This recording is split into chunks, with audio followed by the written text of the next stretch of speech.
So we're doing like a Sunday dinner. So we're going to do a roasted root hash. And right now we're going to do a mushroom ragu. And again, these are vegetarian items, but we're going to add them to our carnivore diet. So we're going to do a chicken breast tonight for Sunday dinner. We're going to do a mushroom ragu. Alright, so we're going to do the mushroom ragu for Sunday dinner. 2 teaspoons or so of herbed olive oil, and that's to keep our butter from popping and turning brown instantly, because this is a raging hot pan. We're using our garlic butter that we made, because like I said, it's good for more than just garlic bread. And normally you would use straight up garlic in mushroom ragu, but I'm not going to have to because of the garlic butter. Kind of cutting a step out. We've got a 1/4 cup of fine diced leeks. And I'm using leeks. You could use shallots here, that'd be perfectly alright. I just want to get a slight onion flavor, not a heavy, overpowering onion flavor. And you can see this is pretty ripping hot. My garlic is already starting to brown. And it's okay, let's keep it moving.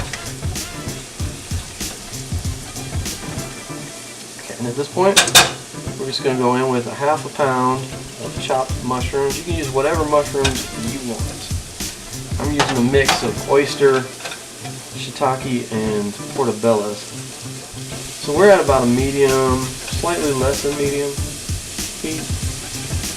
I'm just going to let those cook down. I'm going to deglaze the pan with just a little vegetable stock. That was probably about 1/4 cup. I'm going to let that, I'll slow that cooking up a little bit, and you can see our mushrooms they're not quite done yet. We're going to put in a cup of white wine. Now we're going to kick the heat up a little bit more. We're going to bring this up to a simmer. It's almost got a little vinegary tang to the smell. This white wine's got some acidity to it. And this is a Pinot Grigio. You can use any white wine that you would drink normally. And then we're going to add a cup of heavy cream. We've got a teaspoon of rosemary and 2 teaspoons of thyme right in there. And we're going to bring this up to a simmer. And we're just going to leave it go. No lid, because we're looking to reduce this by at least 1/3, maybe 1/2. Now, this is, technically, if you stop right now and bring this up to a boil, you got mushroom soup. I'm going to let it reduce until it's a ragu and it's more of a sauce. And I'm actually going to cook chicken breast in the oven, and that is going to be flavor on flavor on flavor. This is another key ingredient that we made on the channel. Again, holds for a long time. Mushroom powder. It's really great for sauces, stocks, soups, because again, mushrooms are little tiny sponges, and I just made powdered sponge. It's got a lot of flavor in it, and it's going to soak up a lot of liquid.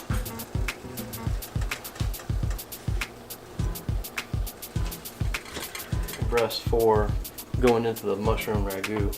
I got a chicken salt that we made. I have to say that so many times that this is something we made. So this has got sage, rosemary, thyme, lemon peel, garlic powder, onion powder, everything all very mixed up in there. And we're going to salt these liberally on both sides.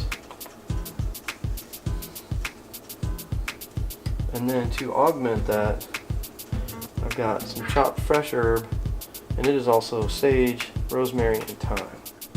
And the sage is important because sage is like the best chicken herb, and we don't have any in that mushroom ragu. It's not pretty. It's like me. It's old, a little ugly.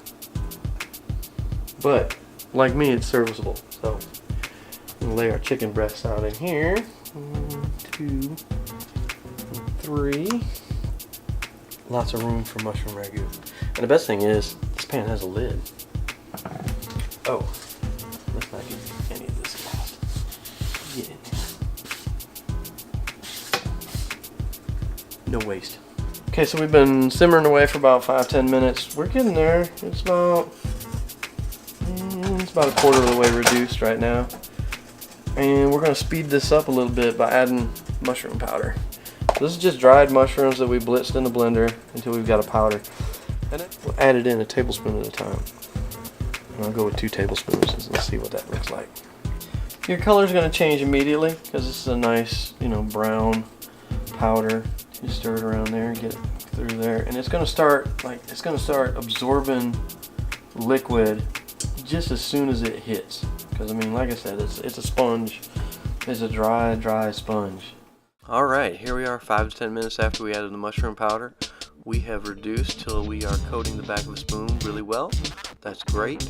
Now you can take this a little bit farther, reduce it till it's a real thick sauce. That's what ragouts are meant to be. They're borderline thick stews, sauces, and they're just meant to be cooked low and slow. And like I said, if you'd left that moisture in here, that'd be just a vegetarian mushroom soup. That's fine too.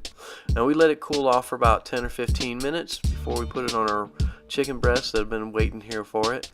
You don't want to dump hot sauce on room temperature chicken breasts. That'll cook them, and that's what we use the oven for. Speaking of which, here's our obligatory cuts for into and out of the oven, just in case you didn't think we actually did the cooking here. And then the big reveal. Boom. There it is. Half an hour at 325. Not too slow, not too fast. Just right. It looks like it's separated, and it didn't separate.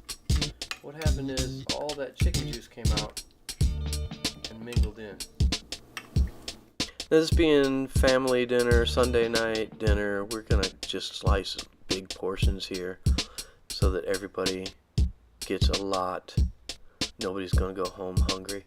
And you can see this cooked all the way through, but the ragout keeps it from drying out. So everything is delicious. And there you have it. Half Chef Will Travel. Hit us up on Facebook, Instagram, Twitter. Give us a like, comment, share, subscribe. Push buttons, do things.